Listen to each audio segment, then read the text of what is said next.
The Reeve Center 25th anniversary slogan is 25 years of globalization. And we're using that slogan because, in a way, our founding in 1989 puts us exactly at the point where globalization became a real thing for Americans and for the world. You can date it to the fall of the Berlin Wall, which was 1989, the collapse of communism in Central and Eastern Europe. Before that, the boundaries in the world were the significant thing, right? The Berlin Wall itself. And afterward, the boundaries all started to collapse, and people began to realize that there really is only one planet. So the Reeve Center's founding happens at a point in history where those kinds of ties among and between peoples around the world become much more visible and present for ordinary people as well as academics. There's a huge amount going on across our campus in our 5 schools of an international nature. Many, many threads.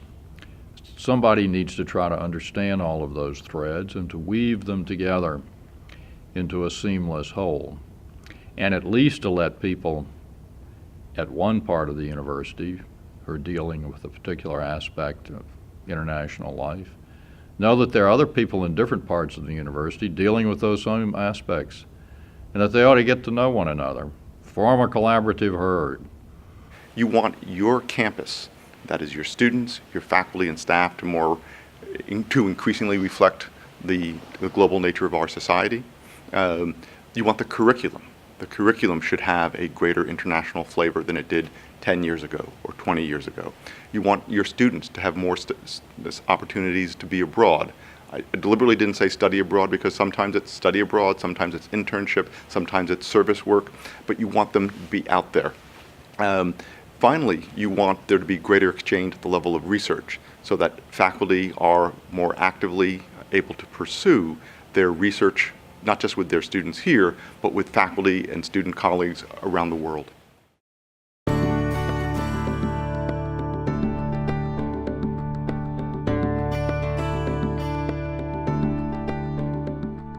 In 1985, the College of William & Mary made establishing an international studies program a priority.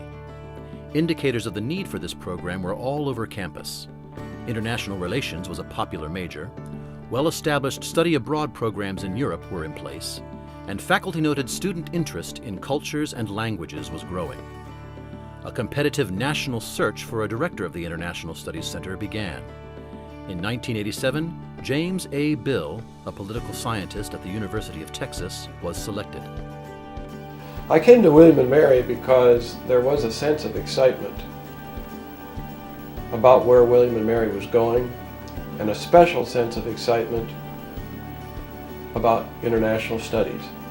This sense of excitement was clear to me at the very highest levels, the presidential and provost levels, and the students here were interested and excited and exciting. I had a feel when I came here that this William & Mary was a place where the action was going to be with respect to international studies and international affairs, and I found that I wasn't wrong in that assessment, not wrong at all.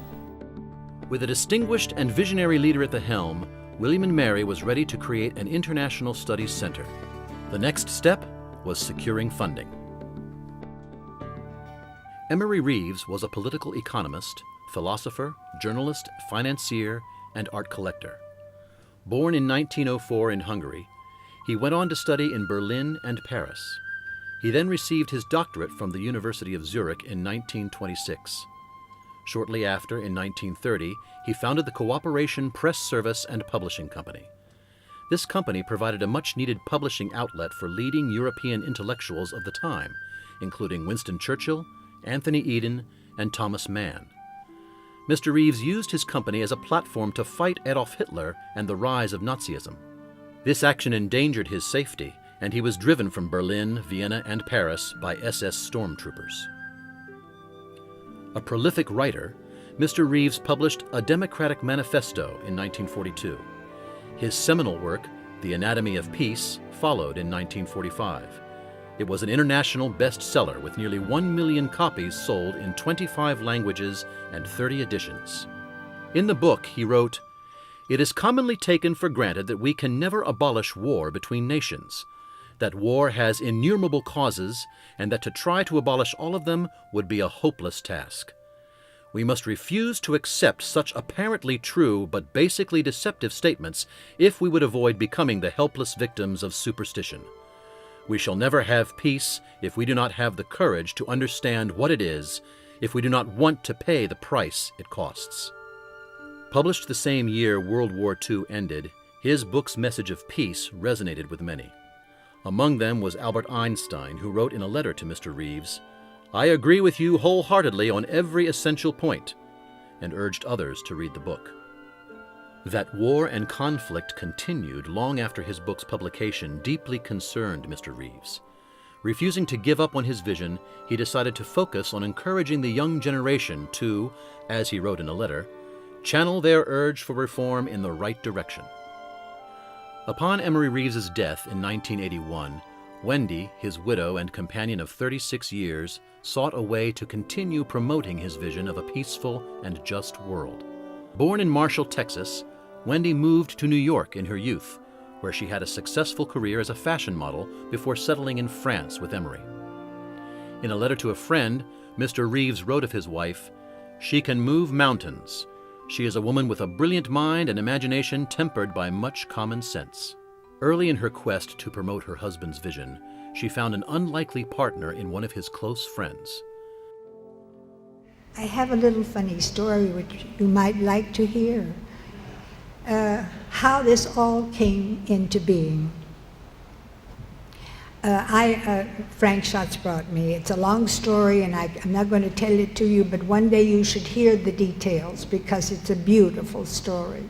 She wanted to memorize Emory, although not just a great art collector, but for his intellectual brilliance.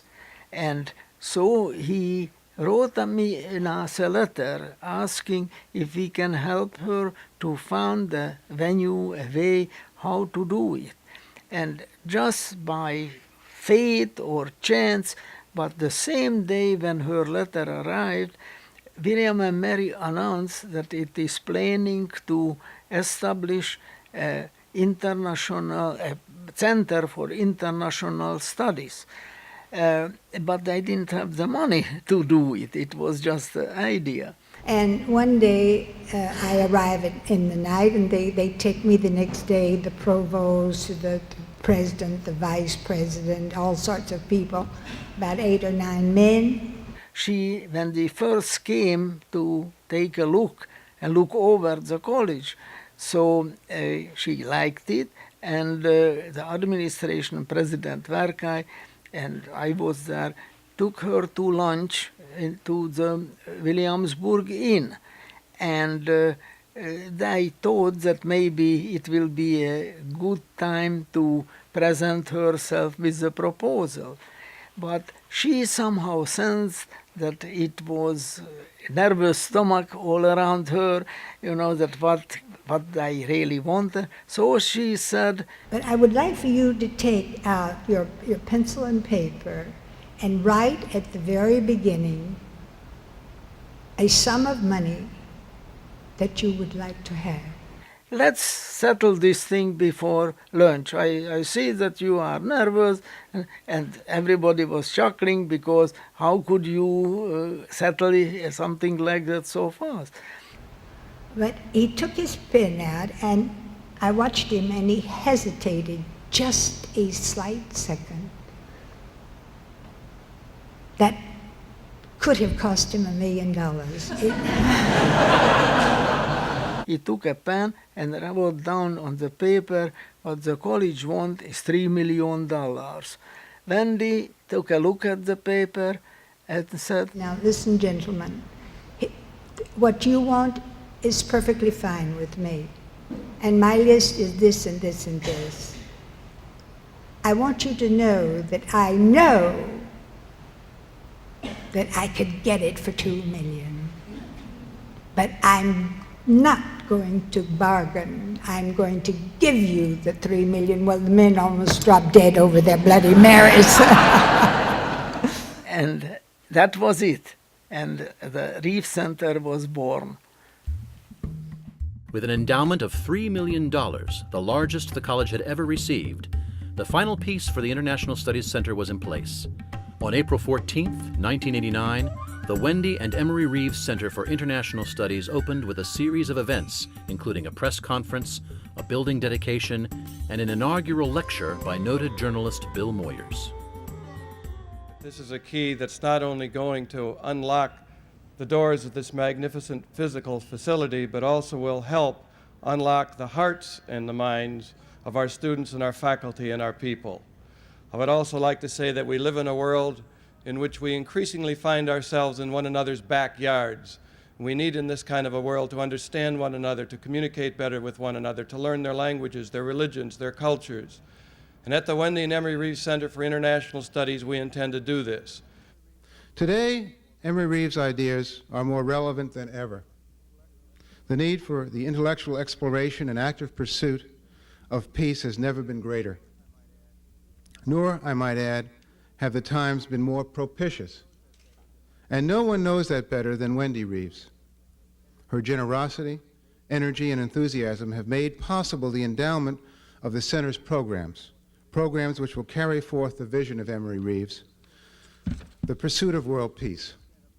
Reves was one of the first of his generation to ask us to think about the larger civic culture of the planet, of how we share a common space, common resources, and common opportunities with a company of strangers.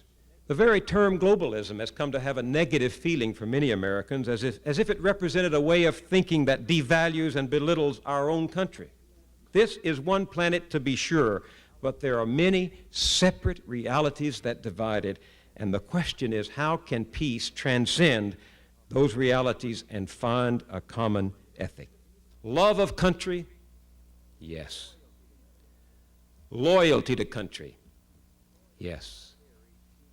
But we carry two passports, one stamped American and the other stamped human being.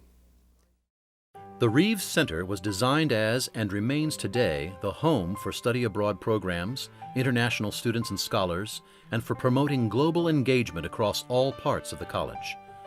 After its dedication, Jim Bill set out to build on those goals and promote Mr. Reeves's lifelong vision of a peaceful and just world. One of the things that we hope to do at William & Mary in international studies is to break down the walls that sometimes separate or surround or insulate and isolate the college from the community, from the state, and from the nation, indeed, even the world. And one of the things that we've been able to do here is we have kind of a whirlpool of activity in international studies. We spin people out in terms of our study abroad programs. We have 13 different study abroad programs where we have students studying all over the world. On the other hand, we bring in foreign dignitaries, foreign scholars, diplomats back here. Meanwhile, we have the local community that is becoming more and more a part of our program. These are retired diplomats, retired businessmen, retired folks in all aspects of international affairs who have a great deal to contribute to international studies. So the university has to be a part of the community in which it is located, and that is something we're very sensitive to here at the Center for International Studies. The interest was there for study abroad, but of course the students were interested in a number of disciplines. Some went abroad to study fine arts, others to study politics, others to study literature. And so this interdisciplinary aspect was one that they themselves created through their own interests. What lacked on campus was a cohesion in international studies, cohesion that would give structure to all of these diverse interests on the part of the students. And I think that's probably the role that the Reves Center took on very quickly. The Reves Center played an indispensable role in the process of internationalizing the campus, of having the students, the faculty, the staff, the alumni lift their gaze beyond Williamsburg, even beyond the United States, to engage much more actively and interactively with the rest of the world. And that, I think, was a little bit ahead of its time. the globalization, the term really had only just started. And so I think that we were on the cusp of a wave, and were able then to provide our students with outstanding opportunities internationally that really set them up very well for their future careers. During the college's tercentenary celebration in 1993, an international symposium was held, the culmination of a 2-year public lecture series, Beyond the Nation State, Transforming Visions of Human Society. The symposium featured 5 leading scholars and examined assumptions about political structure and the possibility of global peace. A gala celebrating the life and work of Emory Reves concluded the tercentenary celebration. The evening featured speeches from college administrators and Oscar Arias Sanchez, a Nobel Peace Prize winner, music inspired by Mr. Reves's book, The Anatomy of Peace, and the presentation of the first Emory Reves Peace Prize to Margaret Joan Anstey, former Undersecretary General for the United Nations.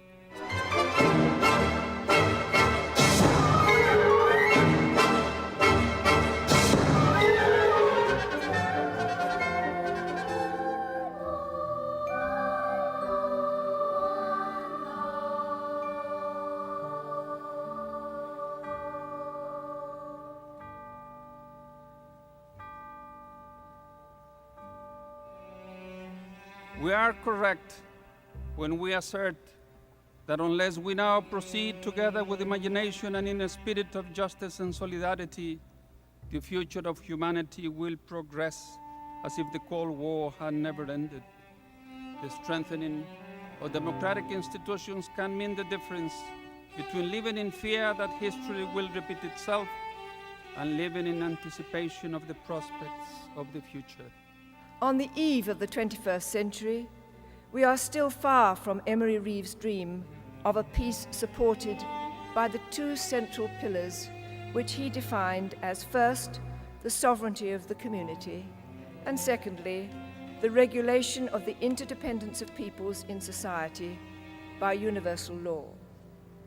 Yet that must still, surely, remain the lodestar for all of us, and especially for the new generations, such as those here in the College of William and Mary. The Reves Center continued to foster activity, research, and debate around international studies on campus. Numerous conferences, symposiums, and speakers were hosted, and study abroad programs increased in both number and popularity. In 1998, Wendy Reves returned to campus to be recognized for all her contributions and support with the Lord Botetourt Award. Great institutions are moved in every generation and at every time by a few who can see beyond the horizon, who see a picture larger than the rest of us. William and Mary, before Wendy Reves, was a place that needed to make a statement about its place in international affairs, was an institution that needed, by virtue of its history and its quality and means, to express its aspirations to make the world better. But we lack the means, we lack the unifying vision, and we lack the resources to do those things, those terribly important things. And Wendy Reves, at a critical moment, did something that no one else could have done. She gave us the vision, and she gave us the resources to realize that vision. And now, and this seems to me the most important test of enlightened philanthropy, of inspired friendship. Could we imagine William and Mary today without the Reves Center? Could we do it? And the answer is no, we could not. We would not want to imagine this place without all the wonderful resources, the wonderful achievements, the leadership of Jim Bill and his associates. We couldn't imagine that, or better and more accurately, perhaps we wouldn't want to imagine it.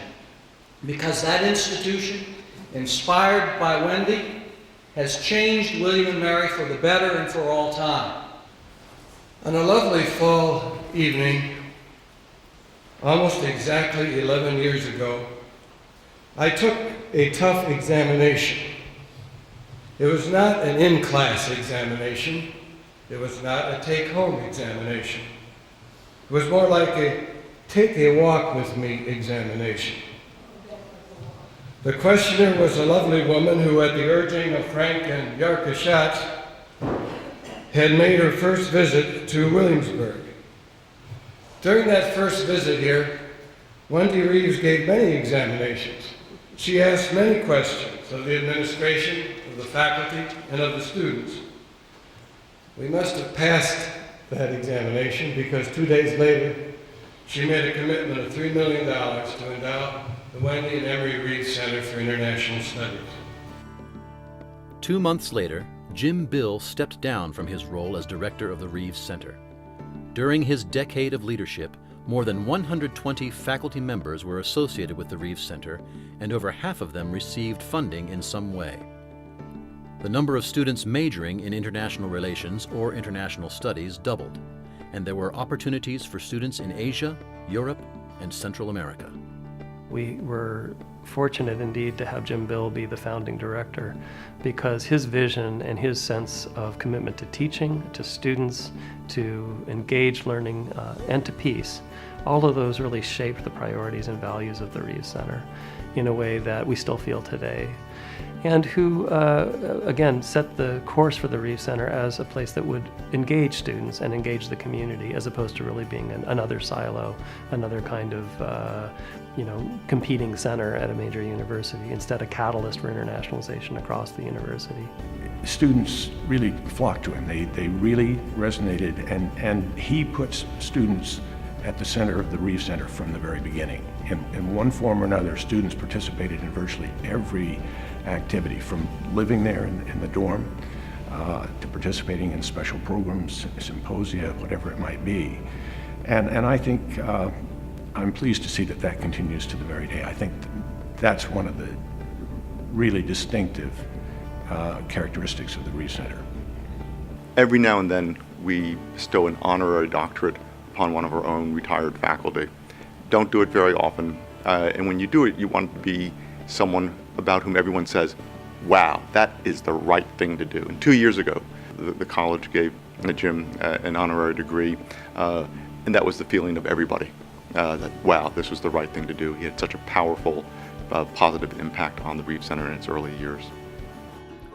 Promoting a peaceful and just world remained a central goal as the Reves Center began to grow and expand its programs and reach.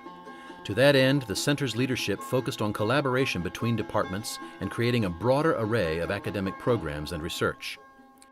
We decided that we wanted to expand the scope of the work that was going on. We were building on a very strong base that Jim Bill and Craig Canning, with other partners and friends of the center, had put in place. The college believed in the center, so the upper administration really supported the work going on there.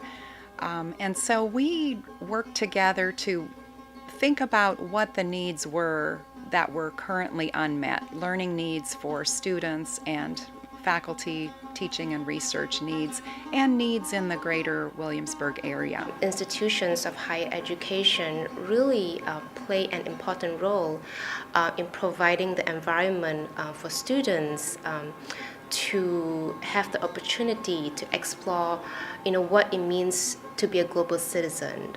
How does globalization play a role in their lives and also in the lives of the people around the world? Undergraduate research is such an important part of work here and the academic life of many of our students and faculty.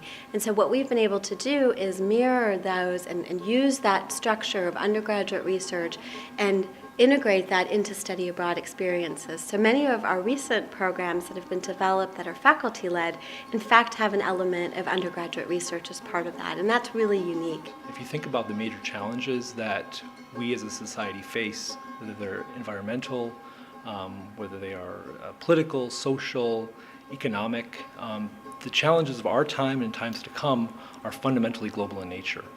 And to overcome them, to succeed through them, is going to really require international cooperation. A collaboration between the President's Office and the Reves Center led to a significant expansion in the breadth and impact of William & Mary's programs, career services, and alumni relations that still thrives today. President Sullivan and Jill Sill had a vision for William and Mary to have a flag planted in Washington, D.C. And they asked me, with my previous experience in Washington, to negotiate a contract with the Carnegie Endowment, which I did, for office space. We believed that it would help the students, it would help the faculty, it would be a resource for the many, many alumni in the DC area. And over the years, it has gotten stronger and better in every single way, to the extent where I think now it's almost inconceivable to think of William and Mary without the DC office. And so I was very fortunate to sit with Guru Ghosh from the Reves Center and ask him a million questions about how the college did study abroad programs. That was the obvious model, to look at how we set up programs. In a way, I mean, the Reves Center really gave us a little, kind of incubated the Washington office academic program, you know, from the very beginning. The DC office was important because it provided a window for our students and even some of our recent grads to internship opportunities and even full-time employment opportunities that they might otherwise not be aware of and couldn't take advantage of. And so from Washington, you can go anywhere in the world. The world comes to Washington. It's both importing and exporting global talent. And so it was a very important place for the college to be. And it was a very important place for us to do everything we could to advance and provide opportunities for our students and our recent graduates. And from all accounts, I think it's worked very well. A long-held interest by students and faculty in China led to a partnership with Beijing Normal University and the Office of Chinese Language Council International. William and Mary also joined a network of academic institutes offering dynamic opportunities to experience Chinese culture and language on campus. Having a Confucius Institute based at William and Mary enhances in so many ways the study of China and the whole region, not China alone, but China, of course, is a country that prides itself on 5,000 years of continuous history, and you can only imagine, with the largest population in the world, how intricate and how complex that culture is. We're seeing the current manifestations, but the roots go way, way back. WMCI was established in 2011 and dedicated in 2012, joining a network of around 80 Confucius Institute in the country, including the ones at the Stanford University, Columbia University, and the University of Chicago. William Mary CI has acquired many scholarships to send William Mary students to study abroad in China, has hosted or co-sponsored with various departments at the college many scholarly talks on China-related topics, and organized or co-sponsored many Chinese cultural activities and events with various student organizations on campus. Since its creation, the Reves Center has served as a connector between disciplines and departments. To enhance interdisciplinary academic programs on campus, the center fosters and supports collaborative faculty research and projects with an international focus. The Reves Center and the Dean of Arts and Sciences signed an MOU to create the Institute for the Theory and Practice of International Relations. So the Reves Center was important right from the beginning, at the founding of the Institute. Since then, the Institute has served as an umbrella organization for 7 different student-faculty research projects, all of which are policy relevant, all of which are involve students and faculty, many of which are interdisciplinary in nature. Aid data came about 10 years ago, 2002, 2003. Brad Parks was a student in my research methods course, and he was interested in doing research on the impact of bilateral aid flows on the natural environment in developing countries. I was interested in multilateral aid flows, and I had just published a couple papers on that. We've shifted from a project that was really focused on the relationship between environment and development to a much broader development-oriented research project And recently, the U.S. government provided a very large grant. The biggest grant in the history of William and Mary, that is the award to ADATA, to create the ADATA Center for Development Policy, $25 million over the next 5 years.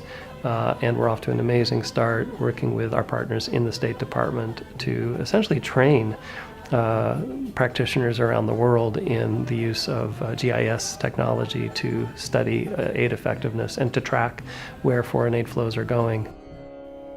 The Faculty Fellows Program was created in 2009 to support faculty research projects. Since the program's inception, 25 fellowships have been awarded. These fellowships' impact on the campus and local community is exemplified by the work of one theater professor and a small group of students in Indonesia.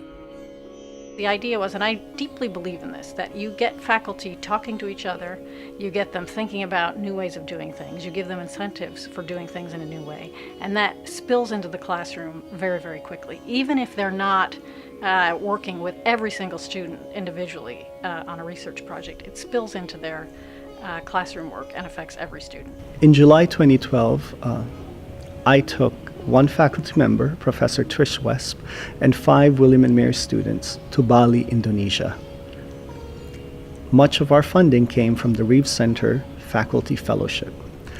In Bali, I took my students to an art center where they were able to work with master teachers of singing, puppetry, dance, costume, batik painting, so that they were able to experience firsthand art in Bali, which is very different from how we view art, especially the theater arts or performing arts in the United States and much of the West. The research on site is not where it stops, because those 5 students, when they came back to William and Mary, they then propagated this knowledge that they had, this experience, to other William and Mary students. These 5 students served as my teaching assistants and also part of the creative team for the production of this Sitayana, which is an original epic inspired by the Ramayana.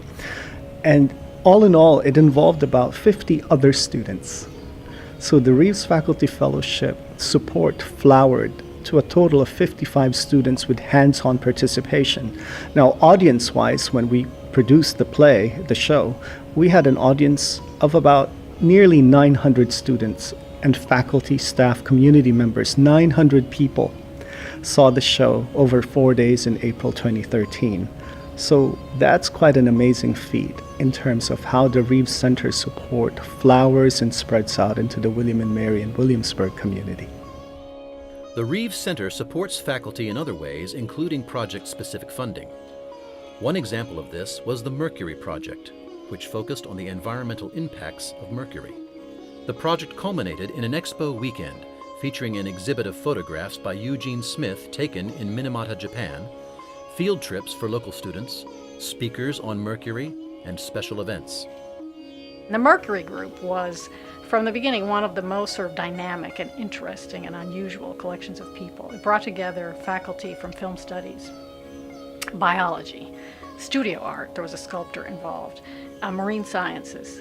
There was someone from sociology for a while, I think. And they sort of slowly got together, explored what mercury meant to them, or how and why mercury was significant within their own disciplinary sort of experiences or boundaries, but then worked to sort of transcend their own disciplinary boundaries and come up with something that was bigger. And in the end, they worked with faculty in China. They worked with an art museum in Japan. There was a Mercury Symposium here on campus, which was essentially a sort of 3-4 day conference, set of workshops that involved not just faculty, but also high school teachers, environmental activists. There was a volume that was published. There were courses that were created. There were student-faculty research projects that came out of it. There were art projects that came out of it. I mean, it was just sort of a kind of flowering of things mercurial. I mean, it was impressive because it was a global or an international or cross-national effort, but also because it sort of opened up a new window, a new way of thinking about this thing, not just in the context of it's in our light bulbs, it's in our water supply, but it's something that can inspire artists as well. Above all, the Reves Center is focused on the student experience.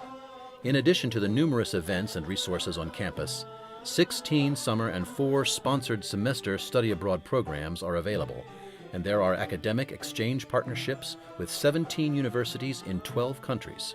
Over 45% of undergraduates study abroad before graduation, one of the highest percentages of any U.S. public university, and $275,000 in scholarships is provided each year for these programs. If you look at the programs that were offered in 1989 versus the opportunities now, we have William and Mary programs, we have affiliated programs, and we have programs where we've made contacts with universities that students can enroll independently and not necessarily be part of a group study abroad program. So it really has expanded thanks to the efforts of people who have contributed and certainly the staff at the Reves Center. As director of the Cape Town Study Abroad program, I taught a course called African American and South African Movement Exchange. The students were able to take modern dance classes and with myself, and also Jazz Art Dance Theater, which is the oldest modern dance company in Cape Town. And there was also a service learning component, which was quite amazing as well. At the end, we had a really, really wonderful presentation where the William and Mary students and the learners, the South African learners, were able to present what they'd been working on. Students in general have this great energy. And when you put them into situations where they're doing such intense learning as they do when they're in an environment that's not their own, you get just, it sort of increases that energy exponentially. The greatest thing that I got out of it was not even being surrounded by Japanese students in Japan. It was actually being surrounded by international students from England, from France, from Germany, and just finding out how they thought about the world. We took a course on globalization, and really being able to see the negative impacts, the negative and positive impacts in person was really eye-opening, and I think something that can't exactly be conveyed in a classroom setting. They expect you to learn in a certain way that you might not necessarily be used to, and that gives you another layer to the perspective as well. And when you come back, it just changes the way you look at things. It was the second half of the semester that I did the internship, and it really made it feel more like you were living in a city and not visiting, because you were part of the workforce, you were doing the 9 to 5. So it was a neat way to feel more like a part of the city and not just a tourist or a student.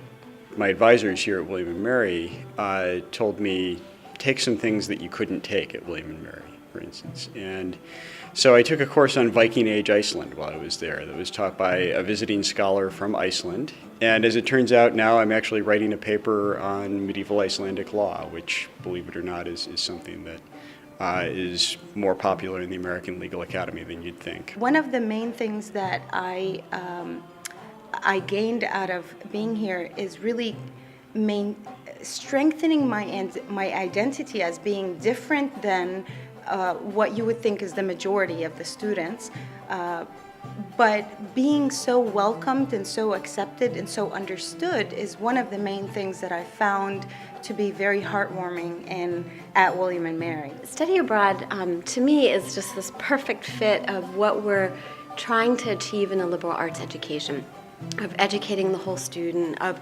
combining academic and co-curricular experiences in a way that allows students and provide opportunities for students to grow personally, professionally, academically in kind of this very unified approach. One of my fondest memories of William & Mary and the Reves Center has to do with a graduation ceremony in 2008, 2009. And President Reeves asked all the members in the graduating class who had studied abroad to stand up. And virtually the entire class stood up. And it was an astonishing moment. There was sort of a collective gasp from the audience. And to me, that's part of the legacy that the Reves Center leaves, and I feel really proud of being a part of. Beyond academic programs, the Reves Center facilitates students going abroad through supporting student research overseas, service learning opportunities, and international internships. Well, after the death of my husband in 2003, I requested that family and friends, in lieu of flowers, contribute to the Reves Center, and we established an endowment for Middle East Studies. In the interim, 7 years, I've raised over $700,000, and there have been over 70 contributors to the Critchfield Endowment. From this, we've been able to send 54 students abroad to study, and the endowment also funds programs on campus, which are getting better and better every year. Sending students out into the world is not the only way the Reves Center fosters an international experience. Currently on campus are 525 international undergraduate and graduate students, as well as over 100 faculty and scholars representing more than 50 countries. During its first 25 years, the Wendy and Emery Reves Center for International Studies has evolved the programs and opportunities available to faculty and students to remain on the cutting edge of globalization. The Reves Center prepares students for meaningful work in the field, while also keeping the mission of promoting a peaceful and just world at its core. Essentially what we were doing, I think what all Reves directors have been doing since Jim Bill, is trying to bring different faculty, different students, different programs, different departments together to explore or to work on common themes of international global interest. I mean, I think, again, that's something that Jim Bill built into the program, into the center from the very beginning. And so I think it's something that each director sort of finds his or her successive way of or each successive director finds his or her way of implementing that. Well, the Reves Center is important now, and I am convinced will continue to be important because we see in society an ever-increasing awareness of the interdependence of nations and the need for a more adequate knowledge of the various parts of the world with which we don't have much contact as individuals, probably, but these are areas that are going to influence our lives and in a very direct way. This is a global university, and it has been for nearly 325 years. It was founded as an overseas experiment, in a way, by the UK. And we're very fortunate that Queen Mary and King William decided to go ahead and authorize that, and that Queen Anne then gave the money to keep it going. That was, the same kind of decision that you have to make nowadays about overseas international education. It's hard to do that over the course, over an ocean. And we not only were founded as an international experiment, but we then started training global leaders at an early stage. We know Thomas Jefferson as a U.S. president, but he was also a very significant world intellectual and world diplomatic figure, known to everybody. And our traditions of democracy and rule of law were shaped so much by William and Mary alums that, kind of our global tradition we can trace right back to the founding of the United States. So in so many ways, when we look at people like Chancellor Gates, our current alums who are taking such high-level positions in the U.S. government on foreign affairs, these are really just continuations of the legacy that was there from 1693. And the Reves Center is just, our 25 years are glorious, and we're celebrating that. It's exciting to celebrate, but our success also is built on a foundation of centuries of work that went before that.